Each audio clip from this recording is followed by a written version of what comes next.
Yes, we're going to talk about that later, actually. Okay. But let's talk about this one. So this is the book that came out. There was a whole bunch of free comic book days. I was able to obtain quite a few books myself. I was really happy for some of them I did get, like The Greatest American Hero, which is a great nostalgic book. David Mack cover. There was some other fun books. I did get the Jeff versus Simbi. I had to pick that up. And then there was some other books as there. But this one specifically was the standout of the weekend. Uh, and unfortunately, it had everything to do with certain shops. Which I don't have the names of all the shops, but I am aware of this happening. Shops were selling the book. Yeah, that should have been on free comic book day, and then I'm hearing through different chats and different groups saying, well, they bought the book, so they have the right to do what they want in the book. Theoretically, that's true, and they did exactly what they did, but it's still it hurts the purpose of the day. Yes, you want to know why? Go ahead. Because it is a betrayal, my favorite word, of the spirit of free comic book day. All right? They paid for it. If they wanted to save copies to sell online later, fine. That's one of them, right?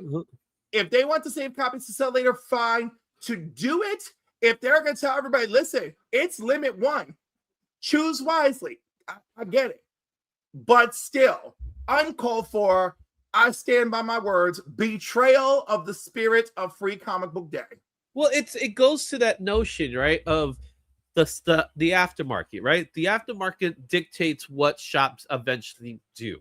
Right. But not to mean that they have to do it. The aftermarket shouldn't exist day of release. Correct, which is part of the problem. Insanely complacent with this, and this is not too far off from the Heavy Mental situation, which, by the way, even though I defended their comeback, I still hear horror stories about them and Dan after the fact, and I feel bad because I hear very nice stories, very kind words about the dude behind Heavy Mental, but apparently this entire situation has been handled very poorly. But again, that is only gossip and conjecture. I have not verified, so I don't want to be like ultra slanderous, but still, all right? Let's not let that happen. But coming back to this. Yeah, let's get back to this. I'm saying what I'm saying. Let's have some freaking decorum, people, all right? If you promise that you're going to do a certain kind of drop, do your drop. If you're participating in Free Comic Book Day, do Free Comic Book Day. All right? That's it. So let's go ahead and talk a little bit about what Frankie Gonzalez is talking about. Novel turned comic. It's a big following. Yes. So absolutely. And audiobooks, people. Audiobooks. Yeah. So one of the things that a lot of people, sometimes we're in this little bubble in our comic book world that we don't get to see what's happening in the outside world. This happens to be one of the largest, biggest comics, non-comic books out there, right? So Dungeon Crawler Carl, and dare I say it, this is also the reason why Dork became big. There's a relationship. There's a correlation with Dork. So Dungeon Crawler Carl has been around for quite some time now. And the writer of Dungeon Crawler Carl, the original novel, his name is Matt Dinniman. He's a gamer. There's an RPG. So the way I understand this book, it's kind of like a Hunger Games, Die Hard. Also, there's some comedy elements to it as well. That's why he has boxer shorts with little hearts on it. So the character Dungeon Crawl, and the cat is his ex-girlfriend's cat, who's Mrs. Donuts, I believe is the name, and things like that. So this is whole story about it. So think about Mojo World in a kind of that kind of sensibility. So it's some reality based and things like that, but it's set in a comedy landscape. Brett Bean had a hand in doing some of the artwork for this story. So Brett Bean's obviously connected to Dork, and that's kind of where the Dork effect came into play. That's us in this little world didn't know about, but apparently other people knew about it. So there's this big connection. So you have this book series, which I believe is in 7 novels now, from last I checked. There's a huge audio series, which Matt Dinniman has huge control over, and there's a series that's attached to this.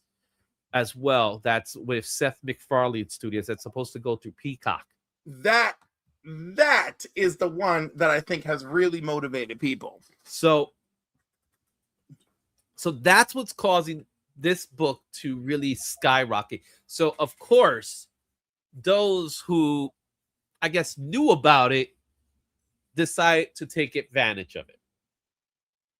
All right, so they took advantage of this book that was coming out. So we heard Dungeon Crawler Carl's coming out. It's going to be a free comic book. There was also a New York Comic Con book that was out as well, which up to today was selling at nothing. Let me show you what it sold today, because the news got out, right? So the news got out about this specific book, not the ones that we're talking about in a minute, because we are going to talk about the other one. But the book that I want to show you, which is the New York Comic Con book that came out, it's called Crocodile. Let's see here. There it is. So this is coming from the Cover Price. So shout out to Cover Price. So Dungeon Crawler Carl Crocodile issue 0, which happens to have been, there's artwork by Brett Bean in this one. Right? Hey, what's up, Bishop? Did he even see this book? Yeah. So this book, Crocodile, is one of the stories. You ready to see the price tag? What's it going to be? 600? I'm guessing 600. 950. Okay. Do you realize there's more variants than I'm aware of Dungeon Crawler Carl? Oh yeah. 0? So this was, look, 14 recorded sales. Now, if you go through the sales data, this book hasn't even been slabbed yet. Right? So this came out in October 2025, right? If you look, it's kind of hard to see because it's so small. Let me see if I can zoom in a little bit for you guys. But if you look at the last sales of this book, it actually did perform. It performed pretty generously. So the last sale prior to the sale that happened on the 1st was $59, $64 in December, $65, so roughly around 60, and then you have 95 again, another 69, then 69, $75 in October, $149 in October 13th, right when it came out for the New York Comic Con, and $100. 14 sales, known sales for this book. So people were already, I guess you could say there were some spec on this specific book, but this book itself was under the radar. This book itself was under the radar. This one. I mean, except for Dungeon Crawler Carl fans. Except for the fans. Because obviously they knew, because I was gonna say this book clearly had traffic because the fans knew. They knew. So it is funny because when I was doing some research on this book and I was finding out about this specific book, I was like, I wonder what's the price tag for this book. Is it mean that no one's really talking about it? Yeah, it was practically next to nothing, and then now it's like over the weekend this book went up to $950, and we're talking about a near mint raw. We're not talking about a slab book. That it's insanity. I mean, I wouldn't do it. Yeah. So, but I'm fascinated. There's a Castlevania homage cover. This cover. There's a what's the guy's name? Panthera. There's a Scott Prather. There's a Scott Prather Akira variant. Yeah. There's a couple. There's a what's his name? What is it? Brian Denham. He has a variant. I mean, I am shocked. There's quite. Yeah, scroll down. The Crocodile one. So let me go back to it then. So the Crocodile one, I only see that one. So which is the one you're looking at? All right, I didn't look at the sketchbook. Didn't know. Keep going. But I don't think that's the same thing. Oh, it's not. Oh, forget it. No, so it's Dungeon Crawlers. All right, so there is a Brian Denham cover. Now, if you go to League of Comic Geeks, we could definitely look there. And if I go ahead and I put Dungeon Crawler, right? If I knew how to spell dungeon crawler. Dungeon Crawler Carl. And there we go. Let's see here.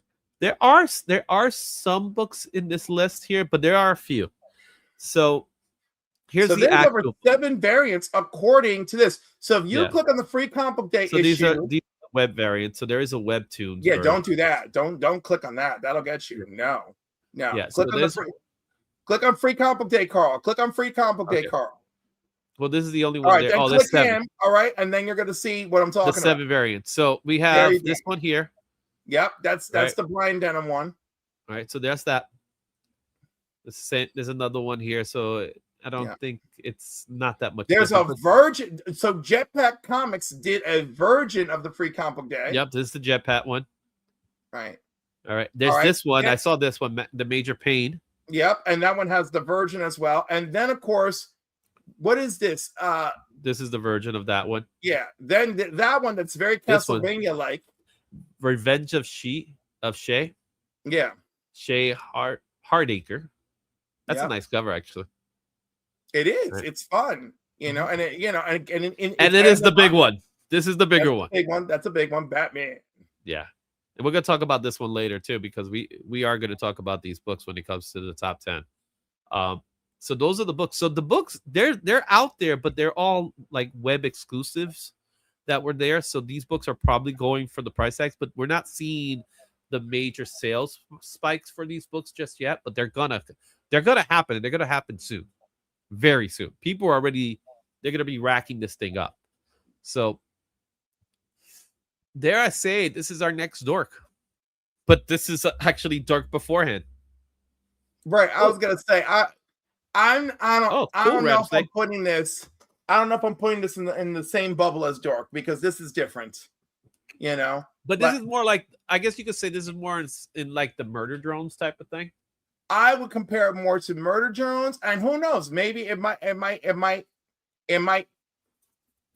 a harder landing than, or whatever. It might take a better flight than Murder Drones. Yes, but being that we do have a 7-book series already out there, which is very Harry Potter-like, I guess you could say, in that way, this does have the potential to be huge. Well, there's an entire webtoon series that they have yet to publish. This is just the beginning of the webtoon series that they put out for Free Comic Book Day. Even if it is just stuff that's never seen print before from the webtoons, I think that alone might bring people in. Yeah, to the genuine fan base. And I'm all for it. I'm all for it, because this is to me is what comic books should be like. I just don't like this aftermarket thing that's happening. And I don't care about the aftermarket. So my comment, my team. Yeah. So no, I've always been part of it. But my thing is, I'm fine with day 2 selling the book. I'll be honest, I'm fine with day 2. Because Free Comic Book Day is behind us. And therefore, poof, we got another new member. Tate Prime. Wasn't Tate Prime part of the channel membership? Well, maybe he's back. Maybe he's back. It happens. We welcome you with open arms. Yeah. What's up, Tate? At least Disney does. All right. Hall of Justice comic and color should rebrand as Legion of Doom Comics. It's awful, bro. It's awful. They went super villain. Yeah, and you know what? I think it was because I keep hearing this debate. Well, LCSs need to survive. This is not how an LCS survived. That's devious practice. This is how LCS will close down its doors, in my opinion. Right? Because that's deceitful practices. That's taking a book that says free comic book. Give it to free. If you want to limit the book, limit the book. If you want to leave a stash in the back for yourself to start selling the next day, you're fine to do that. Yeah. Again, all that is what my choices are. Dude, we knock them all out already, bro. But thank you for the super chat. I love it. We got another new member in Heroes for Hire. Matt, welcome aboard. Now, Matt, I definitely know is new to the group. So welcome, Matt. Thank you so much for being part of the the Rat Pack now. It's like I got to do the Rat Pack welcome. I have them somewhere stored. I got to put them back in there. So it, yeah, I wouldn't go back to the store like that either. I wouldn't go back. It's just because to me it's wrong. It's just wrong. You don't do that kind of stuff. So there you have it, guys. Let me know in the chat. Let me know in the comments what you think about the situation with Dungeon Crawler Carl. We're going to keep our eyes open for this one because remember, that was issue 0 for Free Comic Book Day. So issue 1, it's going to be coming out sooner or later. So what do you think the FOC is on that's going to look like? Hopefully, it'll be selling out at the distributor level. Mm-hmm. It will. And the guy looks like I got to see an interview with Matt Dinniman. He seems like a pretty nice guy. So I hope he actually is a nice guy. You know what I'm saying? We all do. Mm-hmm.